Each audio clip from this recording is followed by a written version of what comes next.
Hello, my name is Karen Dennis Collar. I'm the Psychosocial Services Director with the Masonic Cancer Alliance. This video is the second in our Resilience Practice series.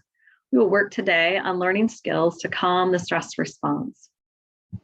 And so as a reminder, these skills teach us skills from the Turning Point's 10 Facets of Resilience series. Today, we're going to focus on this one right up here at the top of the wheel, the ability to self-calm. So self-calming is the ability to manage our response to stress by being aware of our nervous system and actively recovering in stressful moments with relaxation methods like deep breathing, grounding, sensory engagement, and reassuring self-talk. And we're going to practice these today. So the first part of today will be talking about what happens when we feel stressed. And then the second part will be the practice. And so then let's take a moment to think about a stressful situation that has happened in our lives so we can understand better about what happens when we feel stressed. So let's imagine a scenario where you're pulling out of the driveway to go to work and you are almost at the end of the driveway and you think it's all clear. So you start to pull out and then out of nowhere, a car comes and it nearly hits you. So when that happens, you slam on the brake, you avert an accident, but you feel that stress in your body immediately afterward, that feeling, right? Like all over, like clenching in your chest, maybe feeling like your heart's up in your throat. And you were able to respond quickly, you avoided the accident, but then that stressful feeling is left with you. And what we're going to talk about today is how we can pay attention to that stress response so that it doesn't have to stay with you all day. You don't go to work, you don't get there and feel that stress. And then the next thing that happens kind of piles onto that already stressed feeling. So how can we notice when it happens? How can we do something different so that we can feel different? So let's take a moment to unpack what happened with that fight, flight, or freeze response just a minute ago when you're in the car and you had to slam on the brakes, right? So that would be the fight part of fight, flight, or freeze. And because we're taking action quickly, right? We didn't run away, we didn't freeze, we did something. And so the amygdala or amygdalae is this region of our brain. We have two of them, they're over our ears. And their job is to notice danger and help us respond quickly. They don't think, it's not the thinking part of our brain. It's not the part, because we don't have time for that. We have to act in less than a second, less than a half second, we have to do something. So it sounds the alarm that which the hypothalamus picks up. It activates the stress response. We get stress hormones released in the bloodstream, which help us to act, thankfully, right? Because we needed to act quickly to keep from having that accident. And our bodies are equipped to recover and repair themselves from that flood of hormones and that physiological arousal.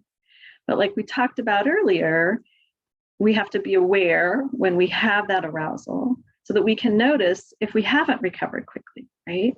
And we can do something different. When we've had severe or prolonged stress, we can sort of start to get stuck. So that fight or flight activation is our default mode. It happens even when we don't need it, or even when there isn't an actual danger or the danger has passed, that we can stay activated. And so what we want to do is have some tools to be able to manage that. So some key takeaways that are important to remember. First, self-calming is about knowing who and what normally triggers our stress response. So knowing, are there particular situations that always are hard for you, always are stressful? And so that you can kind of plan for that. Like, oh yeah, those meetings are always hard for me. So then you can plan and use some skills right in the moment to take care of yourself so that then that meeting isn't sticking with you all day and you're not carrying it with you home that evening, that you've done something different so that you've recovered as you go.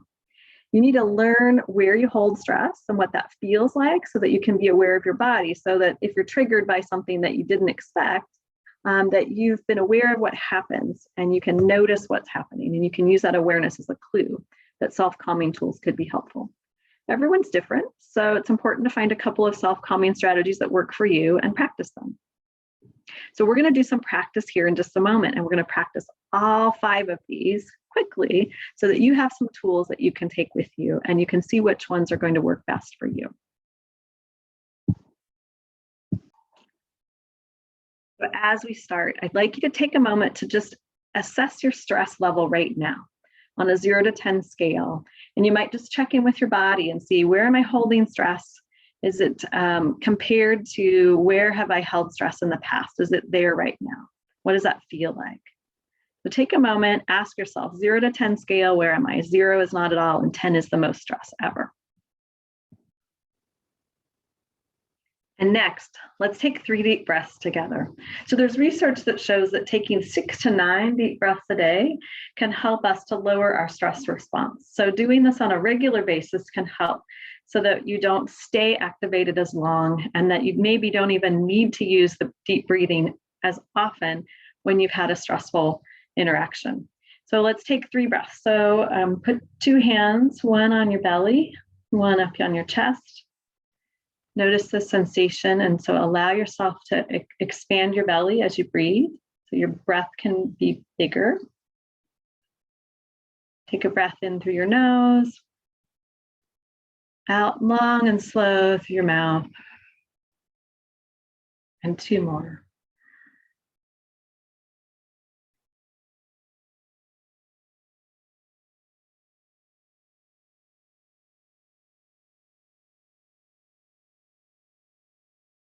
Okay, this next exercise is about just doing one thing at a time.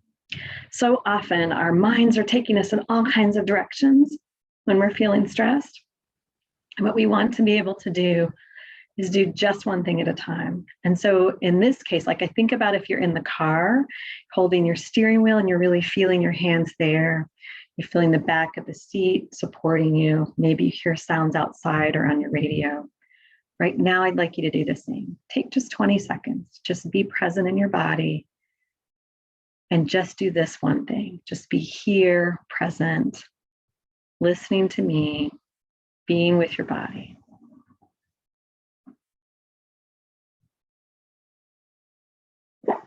This third exercise involves holding your own hands.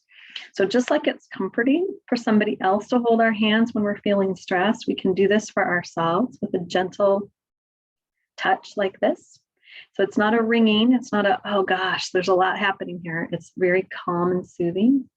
And then pairing a phrase like, may I be kind to myself right now.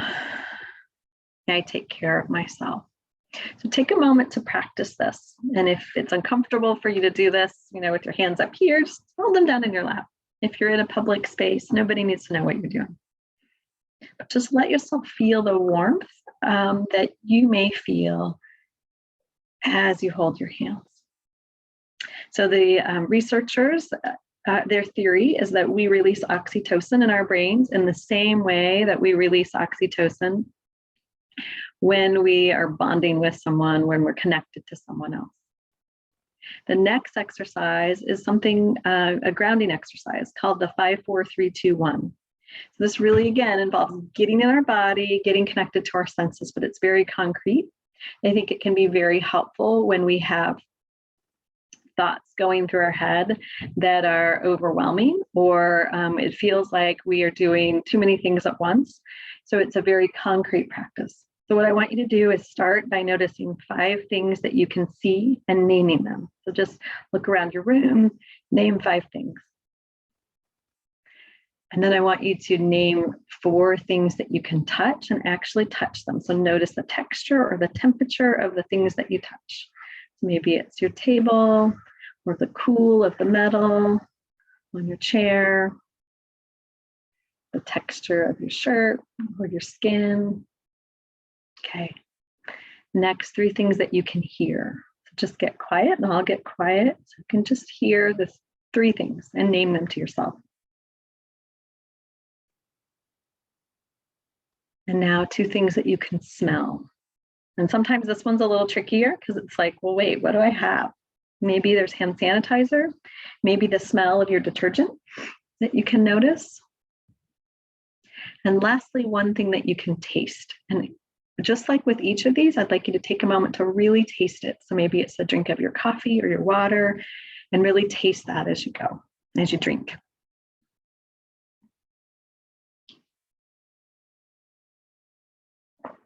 And the last exercise is about using a reset phrase. And so this is something that can be really helpful to practice other times, just like the breathing is helpful to practice separate from stress or a stressful situation. It can be helpful on a regular basis, so a couple times a day, to use a phrase. Maybe it's, I got this, it's going to be okay. To use that phrase and pair it with a couple of deep breaths. And then what will happen, just like with Pavlov's dogs and the bell, and they start to respond, your body will start to respond when it hears that phrase. And even if you don't take 2 deep breaths, the phrase will elicit a relaxed response. So you can try it right now. Think of a phrase that would be comforting for you or would kind of be encouraging or supportive. It can't be like a, oh, come on, what's wrong with you? That doesn't work. That makes us feel worse. But saying, hey, I got this. I can do this. That can work. So pick a phrase now. Take a breath. And then before we wrap up, I want you to ask yourself where your stress level is. So check in with your body again and evaluate on the 0 to 10 scale where you are. Has it changed at all? Are you still at the same number? Maybe you were really relaxed before and you're just as relaxed now. And if it hasn't changed, don't despair. That doesn't mean these skills aren't helpful. It may mean that I did a quick run through so that I could teach you 5 things rather than a deep dive into just 2, because I wanted to give you some options of different things to try. So you can run it back and you can spend more time with any of the skills if that's helpful for you.